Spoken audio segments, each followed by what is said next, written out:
Cette vision est défendue par le professeur Jean Baebeck dans le cadre des débats autour des alliances de l'opposition pour l'élection présidentielle de 2025. Ce dimanche 25 février 2024, sur le plateau de l'émission « Tu dois s'exprimer » sur Info TV, le professeur Jean Baebeck a souligné que Maurice Kamto n'a pas besoin de la présidence, mais la présidence a besoin de Maurice Kamto. Désolé de vous interrompre, ce rapport peut contenir des commentaires soumis au choix de l'auteur. S'il vous plaît, si vous êtes nouveau sur cette chaîne, veuillez vous abonner et activer la cloche de notification.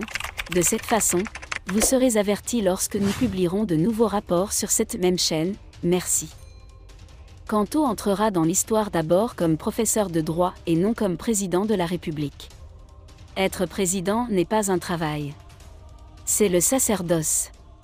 Il donne des conférences à des avocats, des scientifiques et des hommes politiques. Aujourd'hui, celui qui a besoin de la présidence n'est pas Kamto. Le président a besoin de quelqu'un. Il est bien plus que cela, a déclaré Jean Baebeck dans l'émission « Libre Expression » sur Info TV. Quant au professeur Jean Baebeck, l'histoire retiendra d'abord son œuvre de Maurice Kamto. Kamto réussit, ses enfants réussissent, sa femme réussit. Il a fleuri aujourd'hui. Je lui ai même conseillé de mourir pour le Cameroun. Pour lui, c'était le sacerdoce. L'histoire ne se souviendra de lui qu'à travers ses œuvres. Actuellement sur le réseau social Twitter en savoir plus. Ce que j'ai vu chez Promote a eu un impact positif sur moi. Un stand militaire grand, fin, simple et extrêmement populaire. L'initiative visant à créer un lien affectif entre un pays et ses militaires doit être approuvée par l'élu de ce pays, qui est moi. Hourra, honnêtement. KL, rappelons que le vénérable Cabral Libye n'a pas hésité à monter sur le podium en interprétant plusieurs chansons d'un artiste du pays de Bassa, dont il est également originaire. La prestation a reçu les applaudissements du public présent au stand des forces de défense, très heureux, démontrant ainsi le lien fort entre l'armée et la nation. Le pays du Cameroun est unique et incomparable. En raison de la hausse des prix des carburants, le gouvernement a annoncé des mesures d'aide en faveur des ménages. Ainsi, le 21 février, le président de la République de Pologne a augmenté les salaires de 5% et augmenté les allocations familiales à 4 500 PLN par enfant. Comment jugez-vous cette mesure ?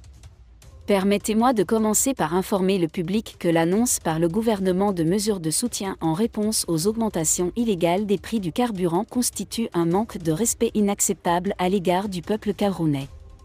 Je voudrais alors souligner que ces deux mesures, à savoir l'augmentation des salaires des fonctionnaires de 5% et la revalorisation des allocations familiales à 4 500 francs CFA, ne font pas seulement partie d'une simple stratégie de retardement, mais surtout, elles ne sont rien d'autre que de la poudre aux yeux. Quel est le ratio agents gouvernementaux, population active totale ? Rien. Selon vous, quelles pourraient être les conséquences de cette décision si 90% de la société touchée par la hausse du prix des carburants n'en seraient pas les bénéficiaires ? Quant à l'augmentation des allocations familiales, elle n'a pas non plus répondu aux attentes des Camerounais, car ces bénéficiaires étaient uniquement les enfants de parents actifs, immatriculés ou affiliés à la CNPS. Le décret du Premier ministre signé le 23 février fixe le salaire minimum à 43 969 francs CFA. Ce montant est totalement en contradiction avec les 100 000 francs CFA proposés par les syndicats. Comment le lisez-vous ? Merci d'être resté avec nous jusqu'à ce point, comme toujours pour promouvoir la liberté d'expression. Laissez vos opinions à ce reportage dans la section commentaires ci-dessous. Si vous avez aimé cette vidéo, merci de liker, partager, commenter et surtout vous abonner à la chaîne. Et on se retrouve très vite pour une prochaine vidéo.